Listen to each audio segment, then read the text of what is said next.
Well, once again, welcome to really our first Acton Institute conference here at San Diego Christian College Rivendell Sanctuary. This is entitled, once again, what is it? Let me poll from the audience. Bauman, do you know what the conference is called? Come on, somebody help him out. Faith, Freedom, and Economics. Excellent. Okay, what we have before you guys is I'm just sitting here thinking, and what we have is probably just a couple of heroes here. Okay, on the one hand, we have a retired an Air Force major here. Okay, so on the one hand, that's a cultural hero, but then also Jay Richards is out as well fighting economics, fighting evil in our culture today as well, right? So I would highly encourage you to just pester them, get their signatures, buy their books. Do you guys have any books with you here? Only if you have some. Okay, all right. We don't have, we do have Amazon, so you can do that. Get your pictures with them. Do something. You know, just soak up this time. It's a privilege to have them here with us. I do have a random announcement I've got to let you guys know. R6, no Bible tomorrow. Yeah, I thought you guys would like that. Excellent. And just show up. Just be in class at 8:45, okay? 15 minutes before we start lectures in the morning. Thought you guys might like that. Yeah, no Bible. That's right, no Bible. Cheer it up. All right, good. Okay, so again, it's just really, it's a lot of fun to have you guys. What's that? Oh, you.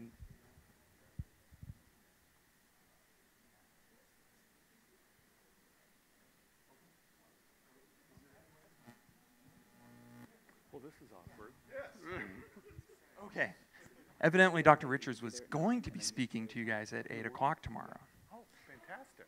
But I think we'll add an extra hour of sleep. Will that work? I should have clapped. Yeah, seriously. Excellent. Yes, good. Okay, well, once again, we want to welcome all of you guys. It's really good to see all you students here together.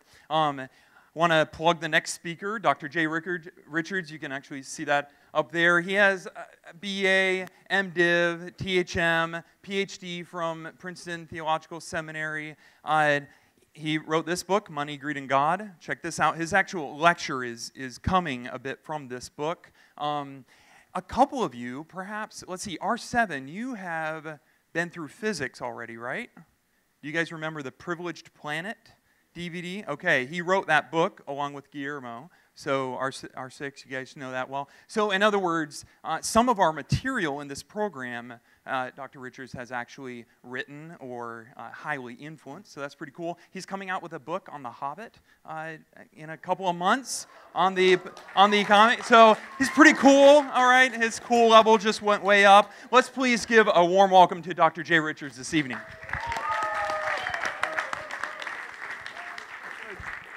The point about The Hobbit is obviously relevant because it's called Rivendell Sanctuary. So he asked me if there's anything in particular. So it's called The Hobbit Party, and I wrote it with a guy named Jonathan Witt, who's in fact a longtime friend. But it's about Tolkien's political and economic thought, because Tolkien, for those of you that have followed, I'm guessing a lot of you have read Tolkien, but any of you that have read the secondary literature, the books about Tolkien, for decades, people on the left have tried to co-opt him.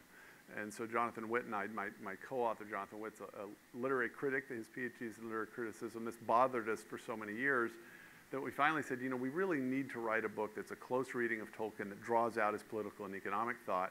And if we can't get it done before the third Hobbit movie comes out, we're really lame. So, I mean, that was literally sort of it's a thing that made us finally do it, strangely enough. It's just out of frustration. Well, Craig and I are here to give, actually we're going to give, I guess, a total of 4 talks each over the next couple of days. But tonight what I want to do is I want to talk about economics, and I hope at least to sort of pique your interest in the prospect that it's actually possible to know what you would need to know about economics as an informed citizen, as an informed Christian who is trying to apply the Christian worldview to all the issues of the day.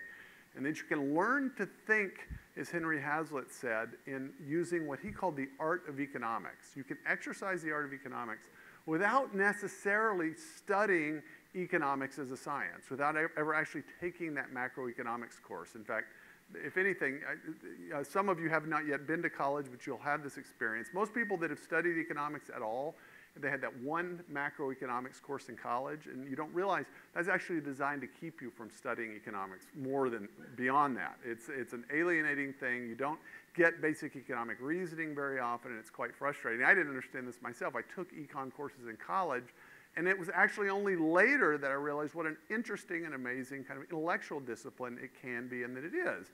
And so I ended up writing this book some years ago called Money, Greed, and God, frankly, out of frustration more than anything else. And it's because, unlike perhaps Craig, who was in the military, I went to college in the late 1980s, just prior to the collapse of the Soviet Union. I went to a very liberal undergrad college. It was well regarded academically, but very far to the left. My freshman year in college. So remember, this is before the Soviet Union collapsed, okay? So a little grace here, right? The communism hadn't been decisively refuted by history at that point. All right, so my freshman year, I had been raised in the church. I was a Presbyterian. I thought of myself as a Christian, but I had not worked out the implications of the faith to lots of other issues. It's just kind of a general intuitive thing. And so I've got a political science course my freshman year in college, and one of the textbooks is the Communist Manifesto by Karl Marx and Friedrich Engels. Another book is a book called Democracy for the Few by an American socialist named Michael Parente. And my professor said, or what I thought he said, he was very he was a low talker, which is very frustrating for professors to be low talkers. And I thought he said, if you read the textbooks 5 times through, you'll get an A. And so I thought, oh, it's automatic, right? This is amazing. And this was great because the Communist Manifesto is about a 45-minute read, right? And so I thought, I can do this. I read fairly quickly. And so I did this. And I read the Communist Manifesto 5 times through. And I also read this socialist book, Democracy for the Few, 5 times through. Well, you can guess what happened by the end of my freshman year, or really just the end of my, at Christmas when I went home my freshman year, right? And the parents had sent me off to college, and hey, I'm a socialist, it was easy. And that's how it works. But I didn't have my critical faculties built up. I wasn't inoculated. And my reasoning was like this. It's not impressive when you analyze it in detail. And so just remember, this is my intuitive sense. God cares about the poor. Jesus cares about the poor. The Bible talks a lot about the poor. He expects us to be concerned about the poor. Socialists are concerned about the poor and talk a lot about poverty. Therefore, Christians should be socialists. That was it.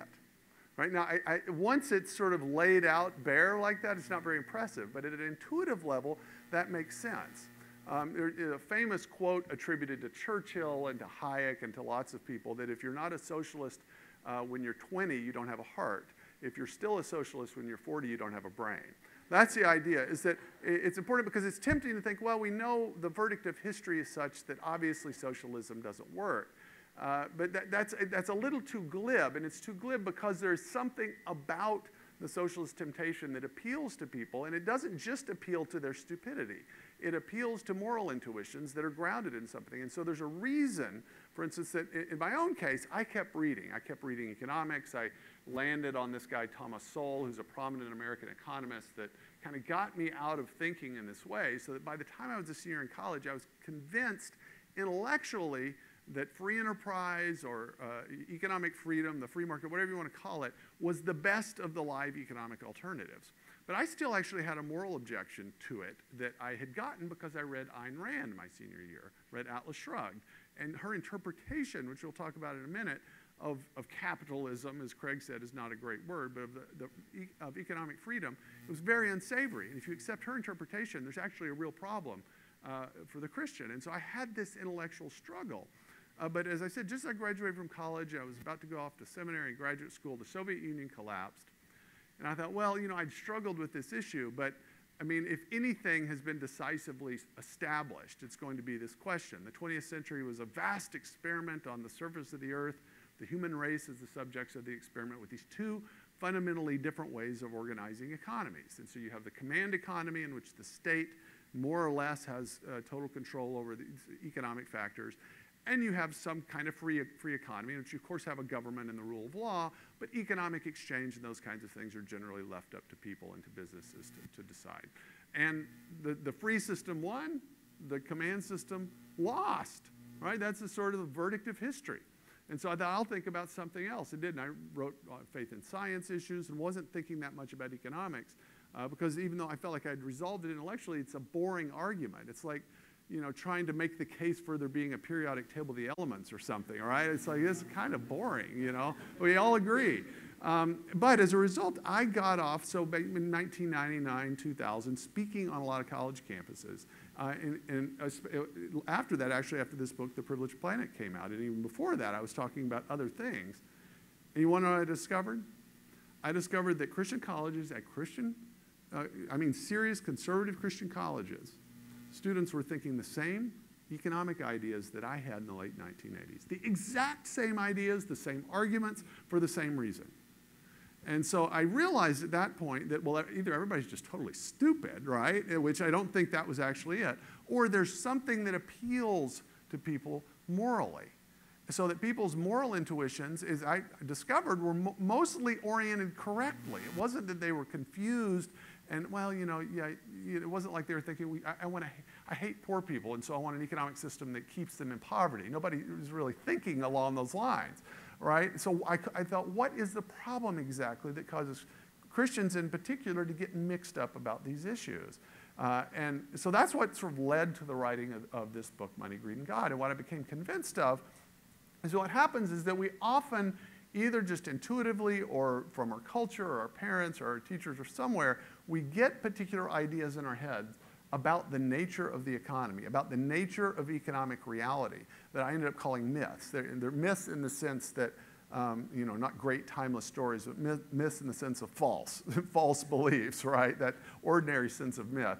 And if you have this false understanding about the nature of the economic realm, right, so I'm not talking about economics per se as an academic discipline. I mean that realm of God's creation that we refer to when we talk about the economy. If you misunderstand what it's like, then what we will do as Christians is we'll attach legitimate moral intuitions with a false understanding of what that reality is like, and so we end up supporting economic policies that do very often the opposite of what we intend them to do, and so that's the problem. But at the same time, I thought, well, but okay, so what do we make everyone study economics? I mean, this seems unlikely, and besides which, I had become convinced that most of the really important stuff you need to know about economics to think clearly about it is not what you necessarily get in that macro class your freshman year in college. And so I was sort of frustrated because I started keeping all the objections that I would hear from college students about capitalism or the free market or whatever, and I thought, oh my word, there's thousands of these. This is going to be an encyclopedia. But as I reflected on it, I realized actually most of the objections fell out into basically 8 fundamental myths. 8 fundamental beliefs that I think do not correspond to reality and can be shown to not correspond to reality and that correspond to particular questions that people have. And so that was a breakthrough. I thought, okay, 8 myths, 8 chapters, that's a book, right? I mean, that I can write. I can't write and respond to 1,000 objections. And so that's what happened with this book, Money, Greed, and God. Intro, conclusion, appendix, 8 chapters, 8 myths, 8 questions, 1 corresponding to each chapter. And so we're not going to do all 8 myths tonight. But what I wanted you to do is to get sort of a taste of it. And so I'm going to run very quickly through 4 of the myths so that you can see what's happening. Now, in the book, I didn't quite make this point, but I want to make a point sort of up front here. And it's this question of how do we understand economics as a discipline, as a realm, as a source of knowledge as Christians? How does it relate? How does our knowledge of economics sort of correspond and relate to our knowledge of what God is like, for instance, right? And so Craig talked a little bit about basic economic principles in Scripture and those kinds of things. And so there's a complicated way in which we're going to want to integrate the things we learn in the economic realm with the things that we know from special revelation. The simple way that I would suggest we think about this is just in terms of God's 2 books. This traditional way, maybe you guys have already heard this in previous lectures in the program, but this idea that God reveals himself in 2 fundamental ways. He reveals himself specially in Scripture, in history, and the things he does, right? So we learn God's name. The Jews, the ancient Hebrews, they only knew God's personal name because he gave it to them, right? You wouldn't know God's name as Yahweh unless he tells you that. At the same time, God reveals himself through the created order, through the book of nature. Right, as the Psalm says in Psalm 19, the heavens declare the glory of God, the skies proclaim the work of his hands. Day after day they pour forth speech, night after night they display knowledge. That the created order is not an alien world. God didn't create a world that's then silent to his existence. But the created order everywhere, to some degree, testifies to the existence of a creator. It doesn't tell us everything we need to know about God. It's not special revelation, it's general revelation. All right, and so the trick is to figure out how do we integrate our knowledge of from special revelation with our knowledge of general revelation. So what I would suggest is you think of it as a stage play. So of course, if you have a play, if it's a high production play, right, you have actors that are in the foreground. But if it's a high production play, you've got a set that's behind them, right? And the set changes, things move back and forth, and that sets the context by which you understand what's happening in the foreground with the actors. Well, I'd say that's kind of like God's revelatory economy. He's created a world that functions as the stage set, and then he acts directly in particular ways at particular times and places in the world. So those two things are meant to go together. So what that means is that we don't need to think that, well, there's secular knowledge and then there's sacred knowledge. No, there's different kinds of knowledge that we get from different places, but they ultimately reconcile. And so, I mean, we all know, I joked about the periodic table of the elements, you know, which we all memorize in the 7th grade and then forget almost immediately. But we don't get that from Scripture, right? That's something that we discover from studying carefully the book of nature. Well, it's the same thing in economics. There are all sorts of economic implications and principles in Scripture, but there are also things that we have discovered about the economic realm simply as a result of studying societies and the way different things happen, the things that work, that don't work.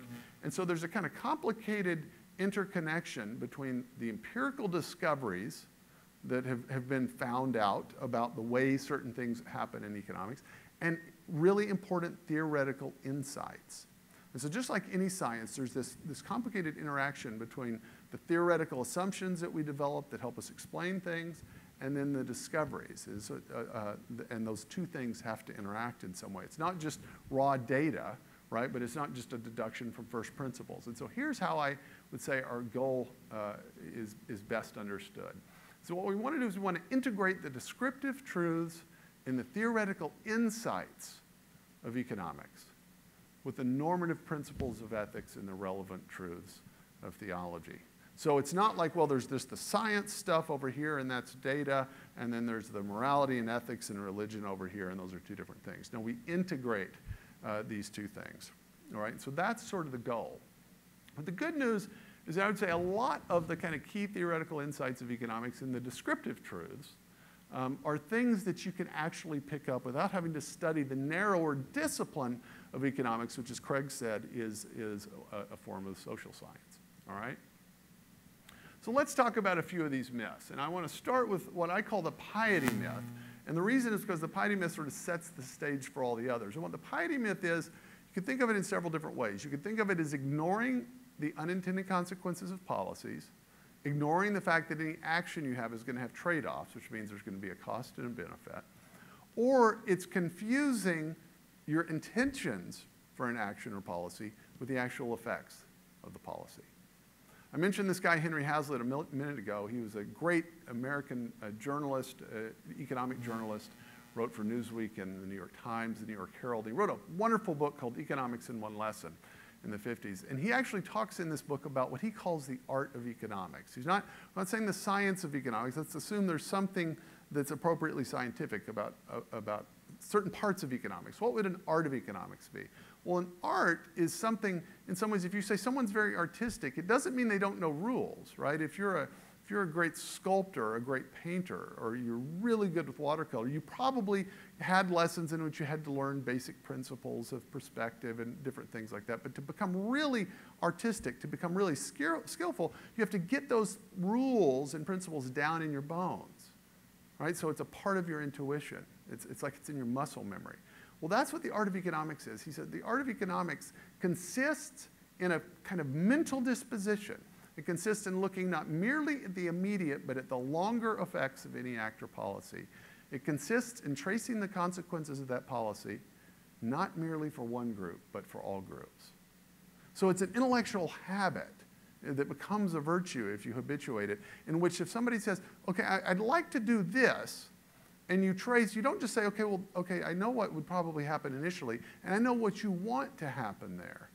But the question is, you want to trace the consequences of that action or that policy, not just the things you expected, but the things you hadn't expected, the unintended consequences of that policy. Like the minimum wage. So somebody says, you know, it would be great if we had a federal minimum wage of $100 an hour, and then we'd all be rich, right? Now, I've had this conversation. This isn't just made up. I've had people tell me just this very thing before. And it sounds great. I assume anybody that says that, they're not thinking, I want massive unemployment. They're thinking everybody will be rich. They'll all have, you know, jobs worth $100 an hour. What they're not thinking about is the fact that most people's labor is actually just, unfortunately, not worth $100 an hour. And so if that were actually the law, most of us in this room probably wouldn't have legal jobs. Because they're not thinking about, okay, you know, if you're an employer and you have to pay somebody far more than their labor is actually worth, it's not going to be rational for you to even hire them. So what they do is it would create massive unemployment.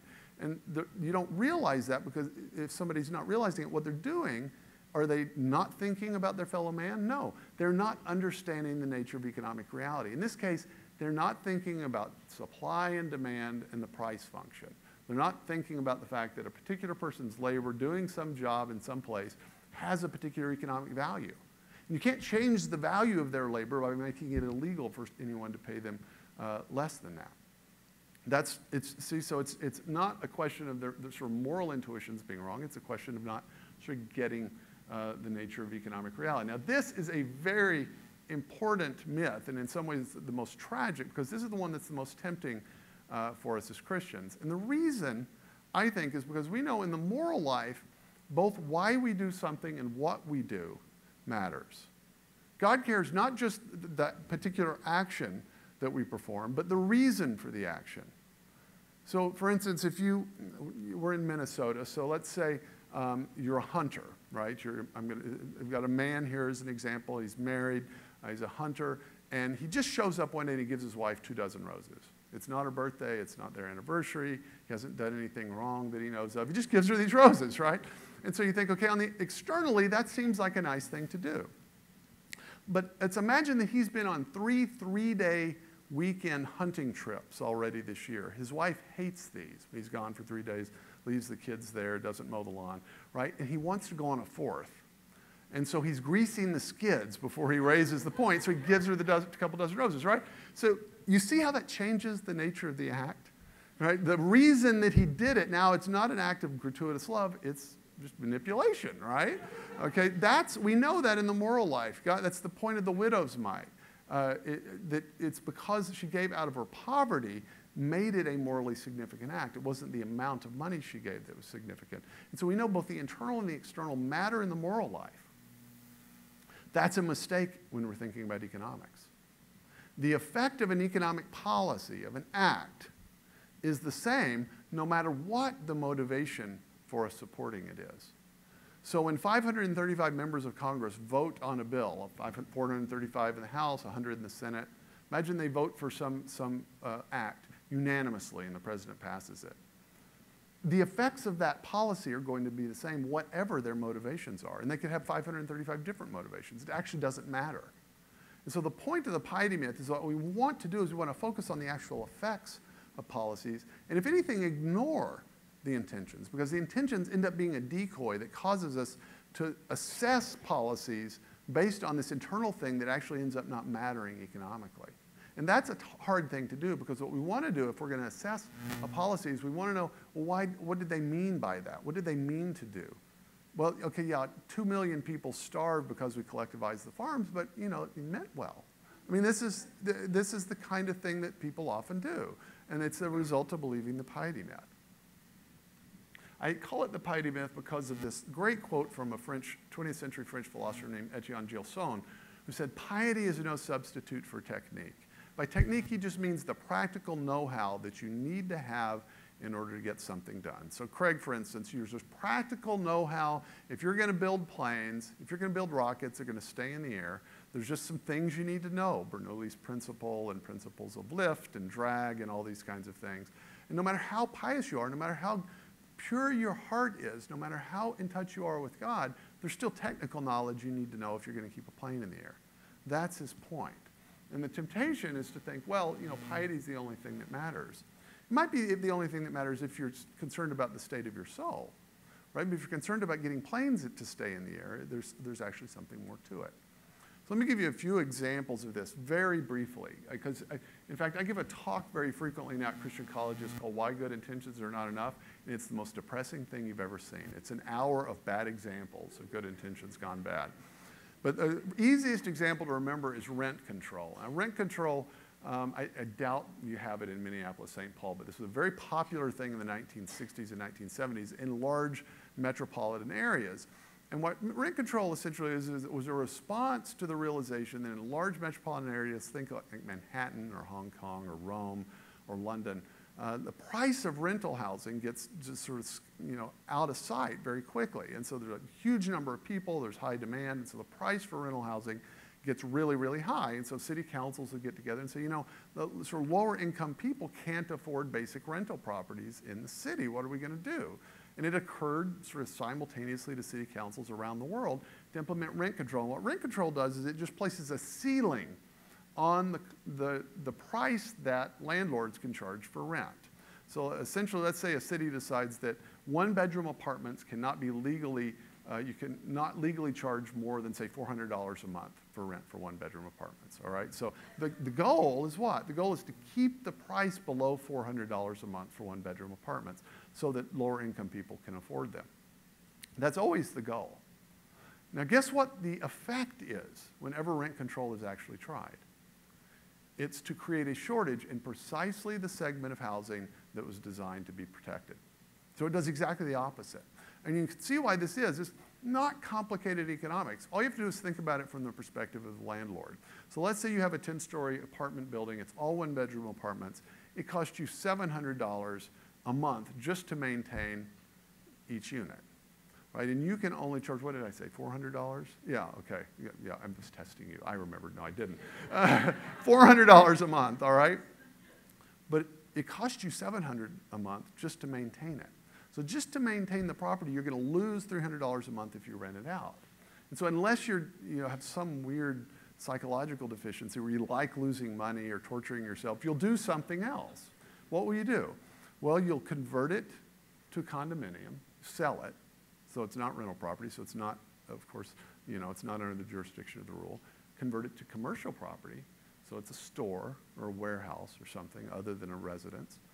Or you'll let it go to pot, right? Because you won't maintain it, so you don't lose money. And then you become a slumlord.